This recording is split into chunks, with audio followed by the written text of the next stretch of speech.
She announced, "I aborted our baby, wasn't ready." I said, "Your choice." Then I found out she was never pregnant and had been scamming me for money. The police were very interested in her other pregnancies. I, 32 male, am sitting in a police station right now waiting to give my statement. My hands are steady as I type this, which surprises me. Thought I'd be angrier. Instead, I just feel empty and oddly relieved. 4 days ago, my girlfriend Melanie, 29, sat me down after dinner. We'd been together for 7 months. She looked serious, kept fidgeting with her phone. "I need to tell you something," she said. I terminated the pregnancy. "I'm sorry. I just wasn't ready." The words hit hard. We'd been careful, but things happen. She'd told me she was pregnant about 6 weeks ago. I was shocked but supportive, said we'd figure it out together, whatever she decided. "Your choice," I said. Meant it too. Her body, her decision. "Are you okay? Do you need anything?" She started crying. The procedure was expensive, insurance didn't cover it, I had to use my credit cards. Of course I offered to help with the cost. She showed me paperwork from a clinic, $1,850. I transferred her $2,000 that night. Told her to use the extra for whatever she needed to feel better. That should have been the end of it, would have been, if Melanie hadn't gotten sloppy. 2 days later, she left her phone unlocked on my coffee table while she was in the shower. Not snooping, just went to plug it in for her when a text popped up. "Girl, you're genius. He actually believed the abortion story? How much did you get?" From someone named Qley. My stomach dropped. Scrolled up just a bit, saw Melanie's response from earlier. $2K this time. Easiest money ever. These guys are so gullible when you cry about baby stuff. This time. I took photos of the conversation with my phone, kept scrolling, found more. Conversations about other pregnancies with other guys.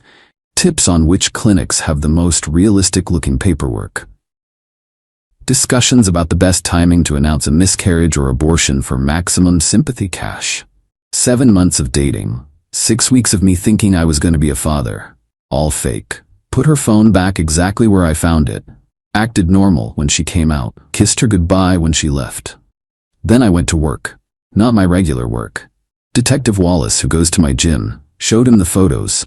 His face went from skeptical to interested to genuinely pissed. "This is fraud," he said.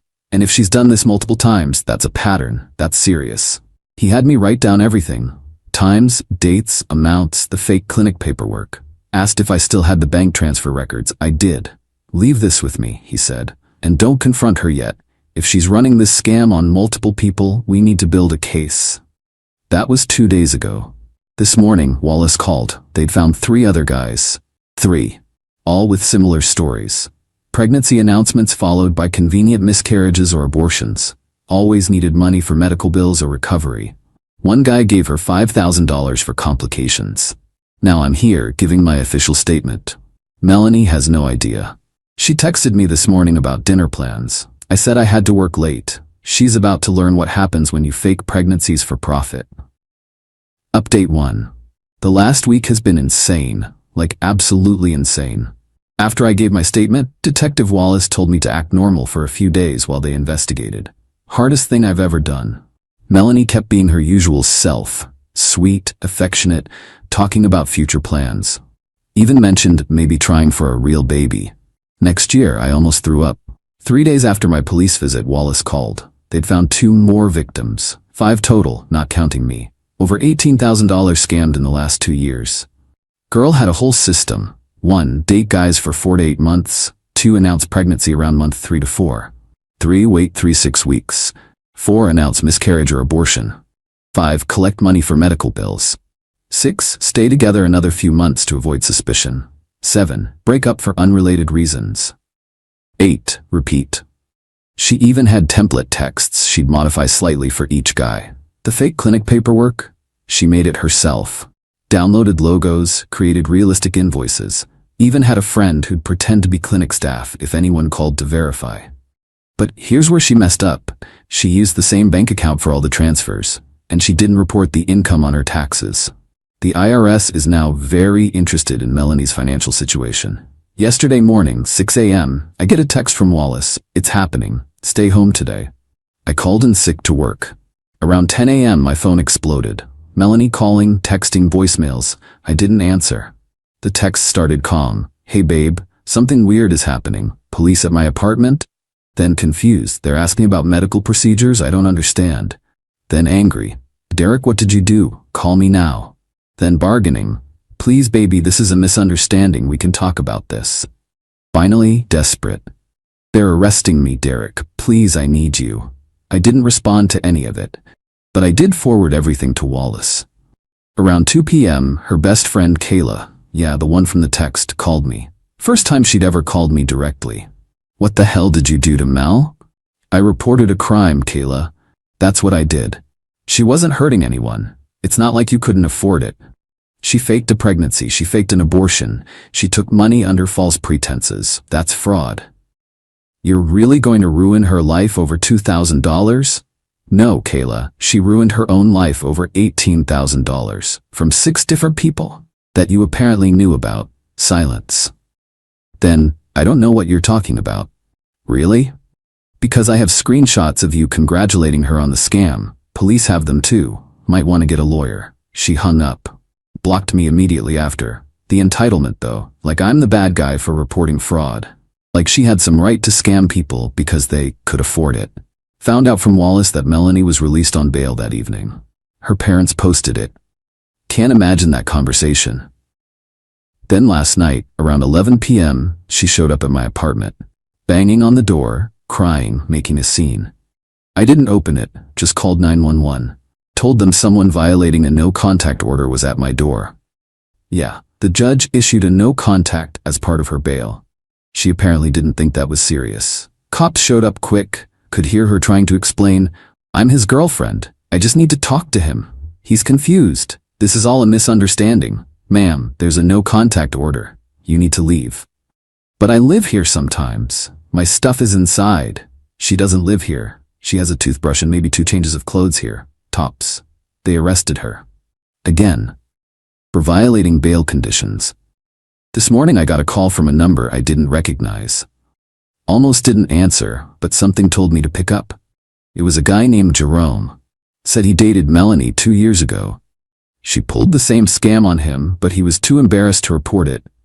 Saw her arrest in the local news site's booking reports. Wanted to know if he could still file a report. Gave him Wallace's number. The house of cards is collapsing, and she built it herself. Melanie's out on bail again. Her parents had to put up their house as collateral this time because she violated the first bail. The entitlement has reached astronomical levels. First, her parents tried to contact me. Her mom friend requested me on social media with this long message about how I'm ruining their daughter's future and how young people make mistakes, and couldn't I just be a man about it and handle this privately? Handle it privately? She committed fraud multiple times. That's not a mistake, that's a criminal enterprise. I didn't respond, just screenshot it and send it to my lawyer. Yeah, I got one now, just in case. Then her dad showed up at my work. Security had to escort him out when he wouldn't leave the lobby. He kept saying he just wanted to talk man to man and work out a solution. The solution he wanted? Me to drop the charges and he'd pay back the $2,000. Had to explain to him that I can't drop charges. The state is prosecuting her. And it's not just about my money anymore. 7 victims have come forward now. 7. One guy from 3 years ago gave her $8,000 for a high-risk pregnancy that required special monitoring. But here's where it gets really good. Remember Kayla? The best friend? Turns out she wasn't just a cheerleader for Melanie's scams. She was an active participant. She played the clinic receptionist on phone calls. She helped create the fake paperwork. And stupid Kayla. She took a 20% cut of every scam. She thought she was safe because she never directly took money from the victims. But conspiracy to commit fraud is a thing, and when the police executed a search warrant on her apartment, they found her laptop with all the templates, fake clinic logos, and a spreadsheet tracking each victim and payout. A spreadsheet. These idiots kept detailed records of their crimes. Kayla flipped immediately. Full cooperation. Threw Melanie under the bus so hard the bus backed up and ran her over again. Turns out there were more victims who never came forward. 12 total that they know of. Over $40,000 in 2.5 years. Melanie's lawyer tried to get me to meet with them. Said his client wanted to apologize and make amends. I said sure. In court, under oath, in front of a judge. He hung up on me. But the best part, the absolute best part, Melanie made bail 2 days ago. Yesterday, she created a GoFundMe. Help me fight false accusations. She claimed she's being persecuted for past reproductive choices and needs money for legal fees. She started another scam while out on bail for fraud. The prosecutor was thrilled, said it shows pattern of behavior and lack of remorse. The judge revoked her bail. She's sitting in jail right now until trial. Her mom called me again, crying, saying I've destroyed their family, that Melanie's sensitive and can't handle jail, that this will ruin her life. Ma'am, I said, Melanie ruined her own life when she decided to fake pregnancies for money. She ruined it more when she kept doing it. And she destroyed it completely when she tried to scam people while on bail for scamming people. But she's our baby. Your baby is a 29-year-old con artist. She called me heartless and hung up. Heartless? No. I'm just done enabling criminals who think tears and manipulation should get them out of consequences. Trial's in 3 months. I'll be there. So will Jerome. So will the other 5 guys. 7 men she manipulated, lied to, and stole from. 7 men who thought they were supporting someone they cared about through a difficult time. She's looking at serious time. Her lawyer's apparently trying to negotiate a plea deal, but the prosecutor isn't budging much, especially after the GoFundMe stunt. Meanwhile, I'm in therapy. Not because I'm traumatized or anything, but because I need to figure out how I missed the red flags. How I dated a complete sociopath for 7 months and didn't see it. Therapist says I'm not stupid. Says people like Melanie are good at what they do because they practice. They know exactly what to say, how to act, when to cry. It's their job. Still feels rough though. Thought I might be a dad. Processed that. Supported what I thought was her choice. And it was all fake. But hey, at least she's facing consequences. Real ones. The kind you can't cry your way out of. Final update. The trial happened last week. Melanie took a plea deal at the last minute. Here's how it all went down. The prosecutor had everything. 7 victims testifying, bank records, the spreadsheet Qley provided, text messages, the fake paperwork, even the GoFundMe she created while on bail. Melanie's lawyer knew she was cooked. Final plea deal, 18 months in prison. Could be out in 12 with good behavior. 5 years probation after release. $43,000 in restitution to victims. 200 hours community service.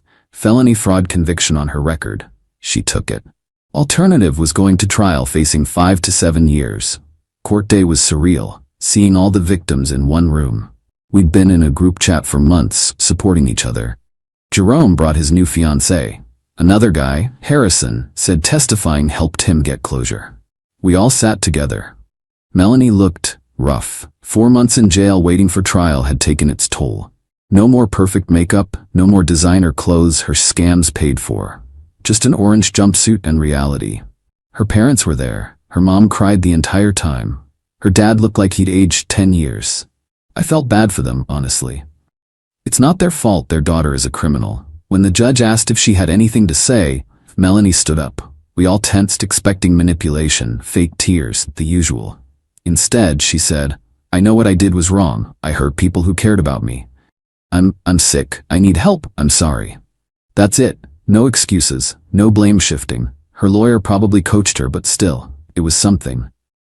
Qley got probation and community service for her part. She has to pay back her cut of the money too. Heard she moved back with her parents out of state. The restitution process is interesting. Court takes her prison wages, like 30 hours or something, and any money her family sends her. We'll probably never see the full amount, but it's the principle. But here's the wild part. After court, I was contacted by a documentary producer. They want to do a true crime episode about the case. The pregnancy scammer or something. Interviewed me and Jerome already. Others are thinking about it. Melanie's story went semi-viral on legal blogs. Apparently fake pregnancy scams are more common than people think, but rarely prosecuted. Our case is being used as an example of why victims should come forward. As for me, I'm doing okay. Still in therapy. Trust issues are real after something like this, but I'm working through it. Started dating again slowly, very, very slowly. And yeah, I'm way more careful now. Saw Melanie's dad at a grocery store last month. He just nodded at me and walked away. No confrontation, no anger. Think he finally accepts his daughter is responsible for her own choices. Fun fact, the prison where Melanie's serving her time has a job training program. She's apparently learning bookkeeping. The irony of a convicted fraudster learning legitimate accounting isn't lost on me. Maybe she'll actually use those skills legally when she gets out. Doubt it though. This whole experience taught me something. When people show you who they are, believe them. But also, some people are really good at hiding who they are. That's not your fault. What matters is what you do when you find out the truth. I found out the truth and reported it. 7 guys got justice. A serial scammer is in prison. The system actually worked. That's all we can ask for sometimes. Thanks for following this bizarre journey.